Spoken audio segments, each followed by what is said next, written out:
अस्सलाम वालेकुम फ्रेंड्स, कैसे हैं आप लोग। आई होप सब खैरियत से होंगे, मज़े में होंगे। तो आज का व्लॉग मैं स्टार्ट कर रही हूँ अपनी इवनिंग रूटीन के साथ। तो आज मैंने बच्चों के लिए बनाई थी कुछ स्पेशल चना चाट वगैरह। तो मैंने कहा चलें आपके साथ भी मैं शेयर कर लेती हूँ। बच्चे जब स्कूल से वापस आते हैं तो 3 बजे के करीब बच्चे और मैं खाना खा लेते हैं। फिर शाम को उन्हें भूख भी लग रही होती है और साथ में उनकी ये भी डिमांड होती है कि अब हमें रोटी तो नहीं खानी, बस हमारे लिए कुछ और अच्छा सा बना दें। अब ये अच्छा सा क्या होना है ये भी मामा नहीं सोचना होता है। तो आज मैंने सोचा कि चले मैं बना लेती हूँ चना चाट। मेरे हस्बैंड को भी बहुत ही पसंद है, तो इसलिए आज मैं बना रही हूँ बहुत ही स्पेशल किस्म की चना चाट।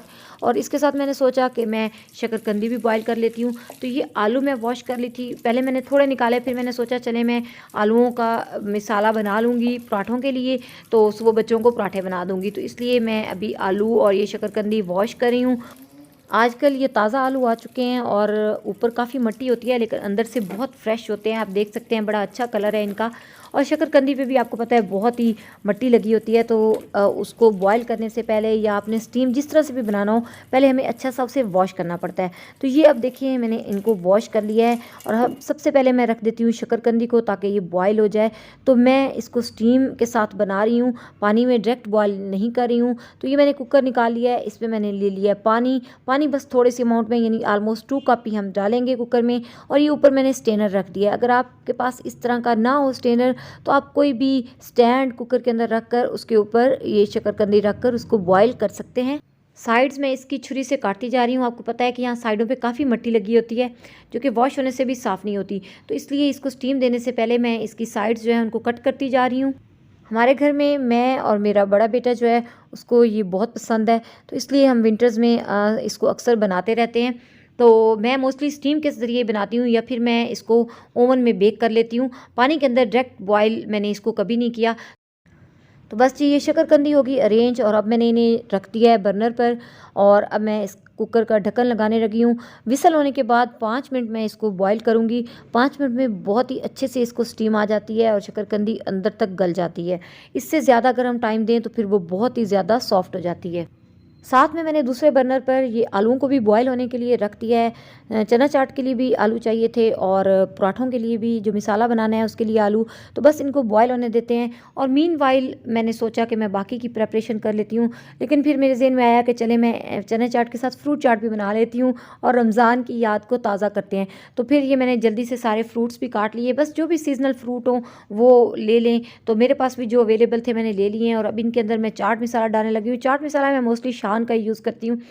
तो ये चला गया जी इसके अंदर चाट मसाला। ज़ाहिर बात है आप अपने टेस्ट के अकॉर्डिंग और जितनी स्पाइसी आपको पसंद हो उसी के मुताबिक आप डालेंगे। और ये साथ में मैंने काट के रखे हुए हैं ऑरेंजेस, ये मैं डालूंगी। मुझे जूसी फ्रूट चाट बहुत ही पसंद है और स्पेशली जब ऑरेंज का सीज़न होता है तो फिर मैं बहुत सारा ऑरेंज जूस इसके अंदर डालती हूँ। और अगर फ्रेश जूसी फ्रूट अवेलेबल ना हो तो फिर मैं डिब्बे का जूस इसमें डाल लेती होती हूँ। तो बस ऑरेंज जूस डालने के बाद हम इसमें शामिल कर देंगे थोड़ा सा सॉल्ट, ब्लैक सॉल्ट डाल रही हूँ और साथ में थोड़ी सी ब्लैक पेपर डाल रही हूँ। और बस अब मैं इसके अंदर ये चटनी डाल रही हूँ। ये इमली और खुबानी की चटनी है। जब मैंने फ्रूट चाट की रेसिपी दी थी तो साथ मैंने इसकी भी रेसिपी दी थी। इससे फ्रूट चाट बहुत मज़े की हो जाती है। तो मैं इसको बनाकर फ्रीज़ कर देती हूँ। जब मुझे चाट बनानी होती है तो उसमें कुछ क्यूब्स इसके उठाकर मैं डाल देती हूँ। तो अब ये ऑलमोस्ट ख़त्म होने वाली है और इससे बिल्कुल आपको चाट का एक लाहौरी फ्लेवर आता है। तो बहुत मज़े की चाट बनती है इससे। तो ये मैंने इसके अंदर कुछ डाल दिया है और ये भी एक ऑरेंज बचा हुआ था। बाद में मुझे फील हुआ कि जूस थोड़ा कम लग रहा है तो फिर इसको भी मैंने अंदर डाल दिया था। सारी चीज़ों को मैंने अच्छा सा कर लिया था मिक्स और बस ये फ्रूट चाट तैयार होगी। अभी फ्रिज में इसको रखने की ज़रूरत नहीं है क्योंकि बाहर ही इतनी ठंड है। तो इसको मैंने अभी साइड पे रख दिया है। और अब ये देखें कि हमारा कुकर का जो टाइम था वो भी कंप्लीट हो गया है। मैंने इसे ऑफ़ कर दिया था। अब हम इसको ओपन करते हैं और मैं आपको दिखाती हूँ कि शकरकंदी कैसी बॉयल हुई है। तो इस तरह से आप नाइफ़ से चेक कर सकते हैं कि इसको कैसी स्टीम आई है और क्या अंदर से भी ये पक चुकी है। तो बस ये देखिए आराम से नाइफ़ इसके अंदर चला गया है, इसका मतलब है कि बड़े अच्छे से ये बॉयल हो गया है। तो इसको भी मैंने निकाल लिया था। तो निकालने के बाद इसको मैंने ठंडा होने के लिए छोड़ दिया था ताकि बाद में मैं इसको ईज़िली पील ऑफ कर सकूं और फिर मैं इसके पीसेस काट लूँगी। अब मैं तैयार करने लगी हूँ जी चना चाट और ये बहुत ही स्पेशल किस्म की चना चाट की रेसिपी मैं आपको देने लगी हूँ। नॉर्मली जो आप चना चाट तैयार करते हैं उससे ये डिफरेंट है। इसके लिए मैंने ये ले लिया है जी तकरीबन हाफ़ टेबल स्पून के करीब ऑयल। और अब इसके अंदर मैं शामिल करने लगी हूँ 1 टीस्पून ज़ीरा, ये सफ़ेद ज़ीरा है। ज़ीरे को बस मैंने थोड़ी देर यानी अबाउट 30-40 सेकंड्स क्रैकल कर लिया था। और अब मैं इसके अंदर शामिल करने लगी हूँ चने। ये मेरे पास बॉयल्ड चने होते हैं, मैं बॉयल करके फ्रीज़ कर देती हूँ। तो फुली बॉयल्ड होने चाहिए आपके चने, यानी उनके अंदर कोई कसर बाकी नहीं होनी चाहिए, यानी रेडी टू ईट वाले होने चाहिए। और अब चनों को मैं इतना पकाऊंगी कि इनके अंदर ये जो मॉइस्चर है फ्रीज़ होने की वजह से ये टोटली ख़त्म हो जाए।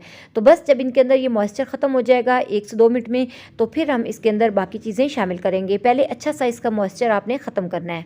तो 2 मिनट के अंदर ये चनों का मॉइस्चर जो है ये ख़त्म हो गया है, इसलिए अब मैं इसके अंदर शामिल करने लगी हूँ ये रेड चिली पाउडर। ये 1 टीस्पून मैं डाल रही हूँ। आप अपने टेस्ट के अकॉर्डिंग जितनी स्पाइसी आपको पसंद हो उसके मुताबिक ये क्वांटिटी रख सकते हैं। और साथ ही मैंने इसमें डाल दिया सॉल्ट। सॉल्ट भी आप अपने टेस्ट के अकॉर्डिंग डालेंगे। और अब मैं इसके अंदर शामिल करने लगी हूँ ये इमली का पल्प। ये पका हुआ पल्प नहीं है बल्कि रॉ पल्प ही है। इमली को मैंने पानी में भिगो दिया था और इसका मैंने इस तरह से पल्प तैयार कर लिया है।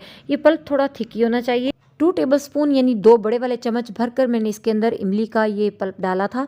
अब इसको हमें इतना पकाना है कि ये पल्प चनों के ऊपर अच्छा सा कोट हो जाए और साथ में इसका जो मॉइस्चर है वो भी ड्राई हो जाए। तो तकरीबन 2 से 3 मिनट लगेंगे और ये सारा मॉइस्चर इनका ड्राई हो जाएगा। बस उसके बाद मैंने फ्लेम को ऑफ कर दिया था और मैंने इनको रूम टेम्परेचर पर ठंडा कर लिया था। गरम गरम चनों के अंदर आपने बाकी की चीज़ें शामिल नहीं कर देनी, वरना सारी जो बाकी आपकी वेजिटेबल होंगी वो सोगी हो जाएंगी। तो जितनी देर में चने ठंडे हो रहे थे उतनी देर में मैंने शकरकंदी को भी तैयार कर लिया था। इसको पहले मैंने पील ऑफ कर लिया, ठंडी हो चुकी थी इसलिए आसानी से मैंने इसको पील ऑफ कर लिया। और अब मैं इसके कर रही हूँ पीसीज। शकरकंदी को भी अगर आप फ्रूट चाट में डाल दें तो वो भी बहुत मज़े की लगती है। मैं क्योंकि पहले बना चुकी थी इसलिए फिर मैंने ऐड नहीं की। और शकरकंदी के ऊपर अब मैंने डाल दिया थे कुछ स्पाइसेस, जिसमें मैंने डाला था चाट मसाला, ब्लैक सॉल्ट, और इसके ऊपर मैंने डाल दिया था लेमन जूस और इमली और खुबानी की चटनी जो मैंने आपको बताई है। चटनी से ये बहुत ही मज़े की होगी थी और बिल्कुल बाज़ार वाला टेस्ट आ रहा था इसमें। और अगर आपके पास ये चटनी ना हो तो आप इमली का पल्प जो है वो भी डाल सकते हैं। तो बहरहाल जी ये भी तैयार होगी। और फ्रूट चाट को भी मैंने एक बाउल में ट्रांसफ़र कर लिया था। मैं कोशिश करती हूँ कि जब मैं इस तरह से स्पेशल बच्चों के लिए या हस्बैंड के लिए कुछ बना रही हूँ तो अच्छी क्रॉकरी में उनको सर्व करूँ, उससे मुझे खुद भी बड़ी अच्छी फीलिंग आती है और वो भी बहुत ही स्पेशल फ़ील करते हैं। तो ज़रूरी नहीं होता कि मेहमानों को ही हमेशा अच्छी क्रॉकरी में सर्व किया जाए, बल्कि जब आप अपने घर वालों को अच्छी क्रॉकरी में सर्व करते हैं तो उससे आपको खुद अंदर से बड़ी खुशी महसूस होती है। और ये जी फ्रूट चाट के ऊपर मैंने डाल दिए थे कुछ क्रश्ड आलमंड्स। मुझे फ्रूट चाट में आलमंड बहुत पसंद है और सारे घर वाले भी बड़ा पसंद करते हैं, तो इसलिए ऊपर मैंने डाल दिए थे। तो बस फ्रूट चाट को मैंने साइड पे कर दिया है। मीनवाइल चने ठंडे हो चुके हैं, रूम टेम्परेचर पे मैंने इनको ठंडा कर लिया है, गर्म बिल्कुल नहीं होने चाहिए ये।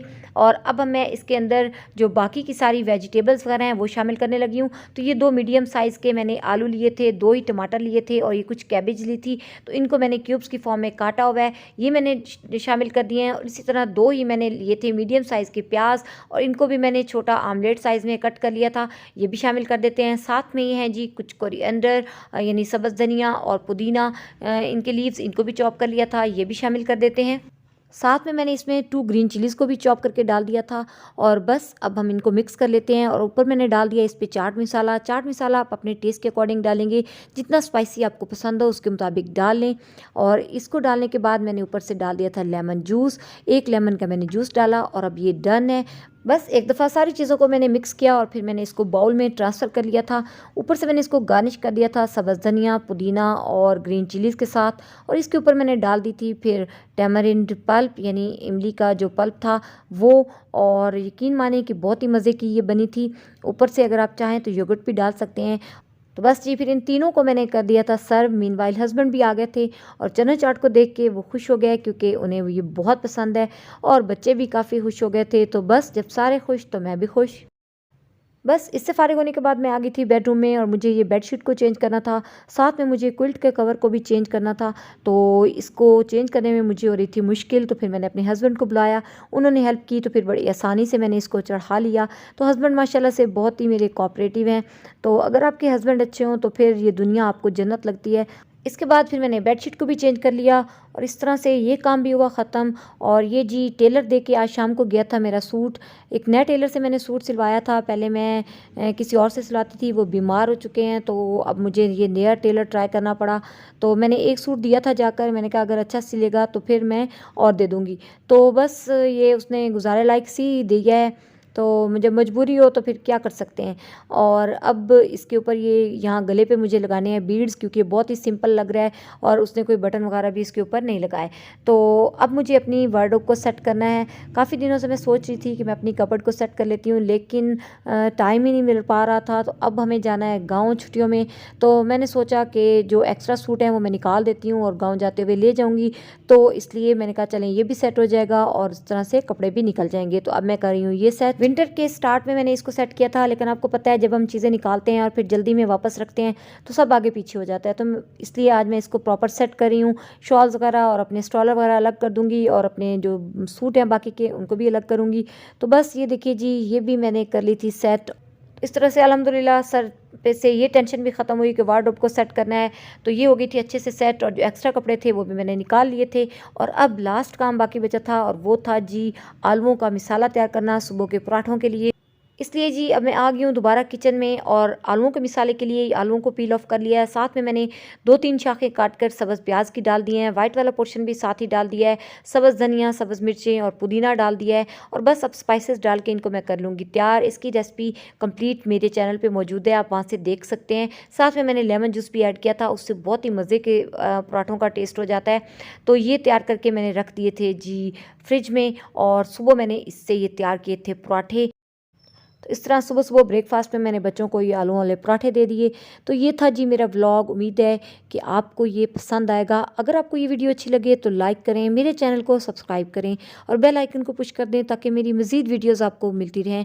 इंशाल्लाह फिर मिलेंगे किसी नई वीडियो के साथ। अल्लाह हाफिज़।